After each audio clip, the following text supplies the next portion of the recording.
Tonight on the menu for dinner is a really simple spaghetti bolognese. So I'm going to take you through the steps on how to make your own pasta sauce using some meat and the tomatoes and all of that stuff. I never buy a store-bought pasta sauce. I'll take you through the steps to make it really, really simple, really cheap and nice and easy so you can make it in the future at home. Sit back, relax and enjoy. Okay, so this is my setup for dinner tonight. The ingredients, that's mince. It's a combination of pork and veal mince in this one. And we're ready to go. Okay, so I'm going to start with my onions. I'm going to peel those and complete a brunoise. So for those of you playing along at home, a brunoise is a fine dice, approximately 2 centimeters by 2 centimeters. My hospo students would know this. So just peel your onion like so.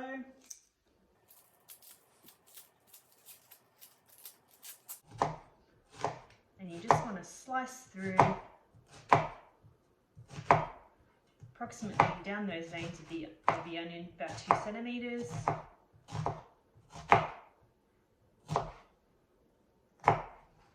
And then down again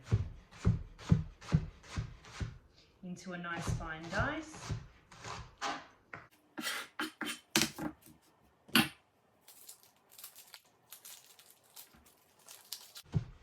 Keeping our fingers out of the way.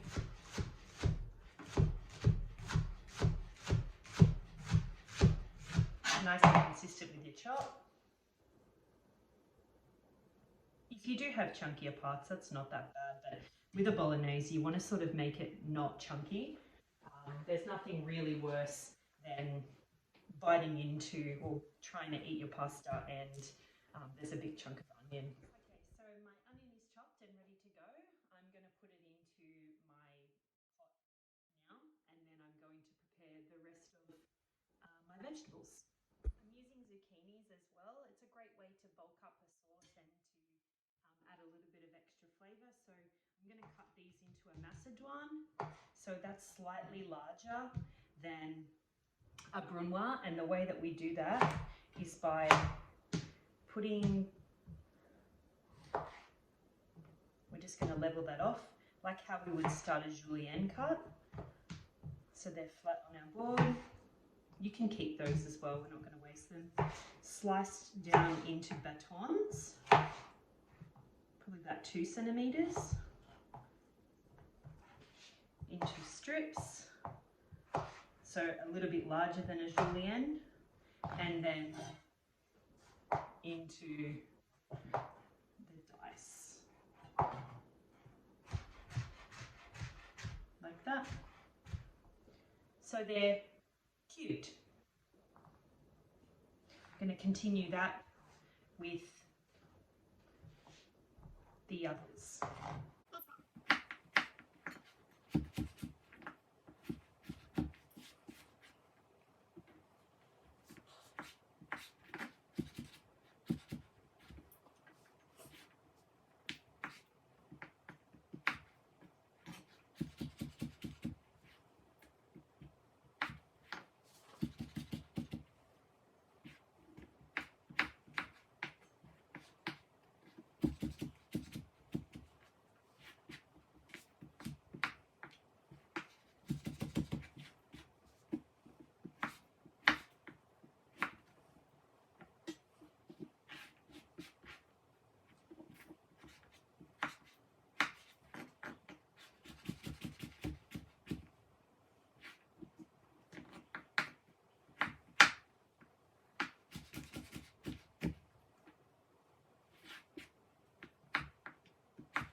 skillet.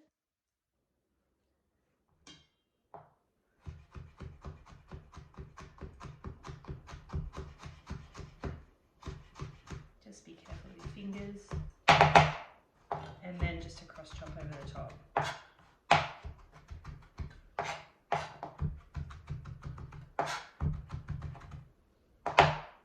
You want that to be as small as possible. Not necessarily minced, but just crushed is fine. And I'll do that with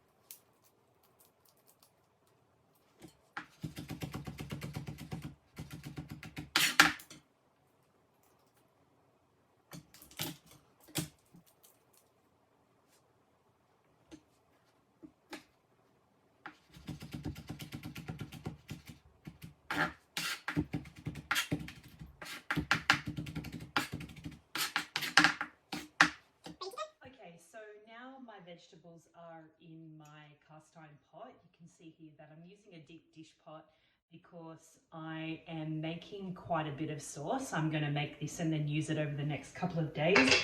You can also freeze it. Now I'm going to add some good quality extra virgin olive oil just to the bottom of my pot over the top of these vegetables. And then what I'm going to do is put it on a low heat so that I can sweat them down. Just remembering that garlic cooks a lot faster than your other vegetables that are in here. So we want to make sure that it's nice and low and things don't burn. Okay, so my onions are starting to go clear now, which means they've sweated down enough.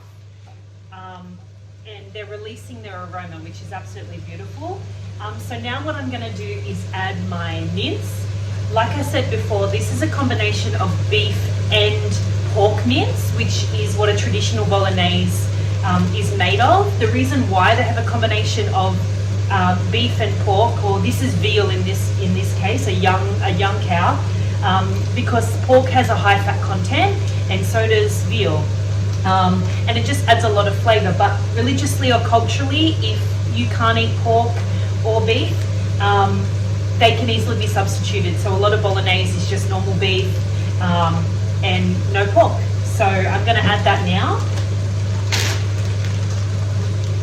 just in sections. You can see that it's quite fatty. This I got from my butcher, and they take the whole piece of beef and the whole piece of pork, and then they mince it for me. And I'm using half a kilo.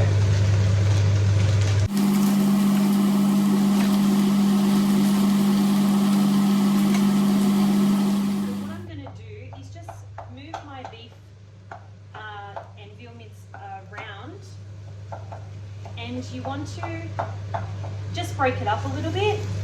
And what I'm going to do is add my liquids, so my passata, which is pureed tomatoes, just as it starts to go brown. So you don't want it to be fully cooked before you add your liquid, because you want some of that meat flavour to go into your red sauce. So that's mixed around enough. It's starting to brown a little bit, so I'm going to now add my tomatoes. So this is passata. It really is just crushed tomatoes. It's the base of every good pasta sauce. You can get it for $1, sometimes cheaper at either a fruit market or Coles or Woolworths. It's great. You never have to buy another pasta sauce again if you use this. Fantastic.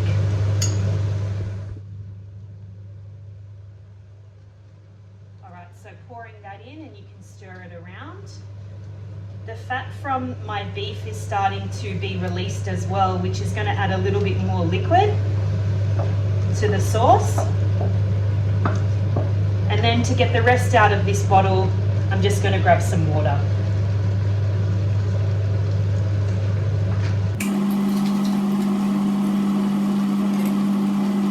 I'm going to turn that down even lower now, so just let it simmer.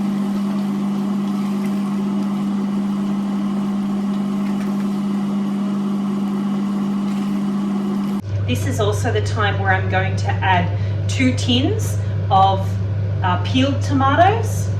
I use jarred tomatoes because they're cheap, they can be stored for a long time, and they really have great flavour. Crushed tomatoes are also good. Baby Romas, whatever you can get your hands on from the tin department can go into a pasta sauce. So I'm going to grab those, and then I'm going to also add some chili and some dried herbs. These are tinned whole Roma tomatoes, so they'll just bulk up the sauce as well. 2 tins of those.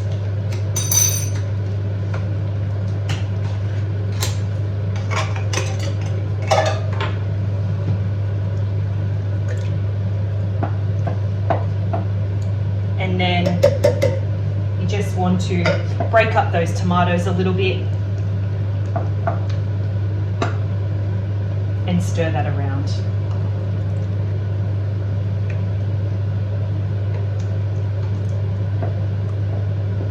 I'm also going to add some dried chili.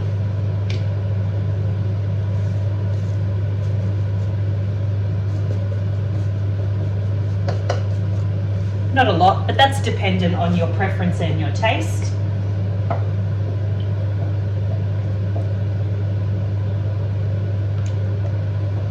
And just some Italian herbs. You can add fresh herbs to this as well. I just don't have any in my fridge at the moment. Basil, oregano, thyme, things like that, but these are perfectly fine. They have all of those ingredients in them. They've just been dried. Great alternative. Okay, I'm going to let that simmer, and I'll add some salt, pepper, and then I'm also going to add right at the end some vegeta, which is a vegetable stock. It adds great flavour, a little bit of salt, and it's every European's secret ingredient to a great pasta sauce. Okay, so my sauce is simmering along really nicely. I'm going to add my vegeta, salt and pepper, and then I'm going to taste it to see if it needs anything additional, any other like salt or more pepper or anything like that. So I'm going to do that now. I've also got my saucepan on for my pasta. I pre-boiled the water just using the kettle, and I put 1.5 liters of water in there for half a packet of pasta. Like I said, this is going to do me for a couple of days, as well as the sauce too.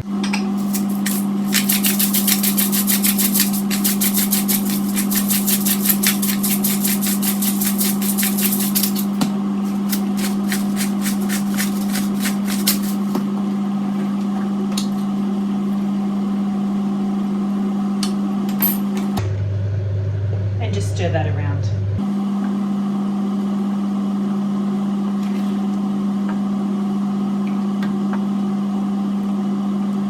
Okay, let's try it.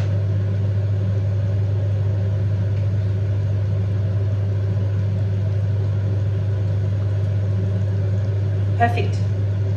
Great salt, enough heat. Good to go. I'm going to add some salt to my boiling water. Then we'll cook the pasta, and I will see you back for plating. I've turned my sauce off and my water is boiled, so I'm going to add my pasta now. Cook for 8 to 10 minutes, depending on your preference. I like my pasta al dente, which means to the tooth, just a little bit harder in the center, but obviously you can cook it more if you prefer to. Yeah. So you can see that my pasta is boiling away. You want to make sure that all of your pasta is submerged in the water and that you've got those really large bubbles. That's to ensure that it doesn't stick. Okay, so my pasta is cooked exactly the way that I like it, so I'm going to turn that off now. Before I drain the liquid, what I'm going to do is take some of that water from the pasta and put it into my pasta sauce.